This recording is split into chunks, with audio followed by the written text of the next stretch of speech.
இதாங்கண்ணா. அப்புறம் இது என் கதை மட்டும் இல்லை, நம்ம எல்லார் வாழ்க்கையிலையும் ஏதோ ஒரு வகையில் இந்த கதை நடந்திருக்கும். அப்படி தான் எனக்கும் நடந்துச்சு. இதாங்க என் ஊர். திரும்புகிற பக்கமெல்லாம் மண் வாசமும் மலைகளுக்கு நடுவில் அவ்வளோ அழகா.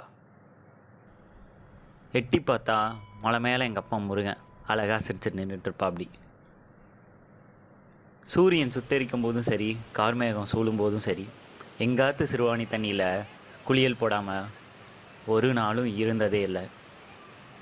எல்லாரும் வீக்கெண்டில் தாங்க ஊர் சுற்றி பார்க்க போவாங்க. ஆனால் நாங்கள் டீக்கு ஊட்டி, குளிக்க ஆழியார், குடிக்க வாழையார்னு வார நாட்கள்லேயே போவோம். விடிய காத்தால தேனி பூச்சி மாதிரி வேலை செய்கிறதுக்கு ஊர் சனமே கிளம்போம்.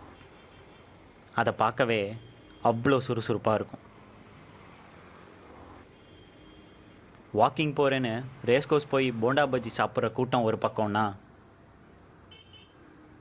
வேலை வெட்டிக்கே போகாமல் பொட்டாட்ட ஊர் சுத்த கிளம்புற கூட்டம் ஒரு பக்கம்.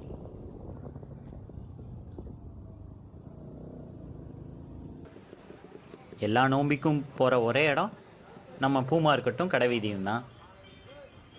எல்லா சாமானும் வாங்கிட்டு வீடு வந்து சேர்றதுக்குள்ள அப்பாடான் இருக்கும். அப்படியே வண்டி எடுத்துட்டு உக்கடம் பக்கம் வந்தால் கோட்டமேடில் இருக்க தெருவெல்லாம் பிரியாணி வாசம் நம்மளை உள்ளே இழுத்து சாப்பிட வச்சு தான் அனுப்போம். என்ன தான் கறியும் பிரியாணியும் சாப்பிட்டாலும் நம்ம நாக்கு பொரட்டாக்கு தான் ஏங்கும். அதுவும் தேங்காய் சட்னியோடு வச்சு சாப்பிட்டாதான் அதுக்கே ருசி. இங்கே ஊர் சுற்றுற இடம் மட்டும் இல்லைங்க, ஊரே அண்ணாந்து பார்க்குற அளவுக்கு இங்கே கல்வியும் இருக்குது. ஒரு பக்கம் மலையும் இன்னொரு பக்கம் மொழியும் அழகாகவும் அமைதியாகவும் இருக்கிற எங்கள் ஊர் நிஜமாகவே ஒரு பூலோக சொர்க்கம் தாங்க.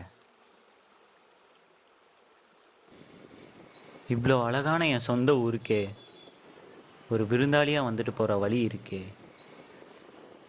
அந்த வழிக்கு மறந்தே இல்லைங்க.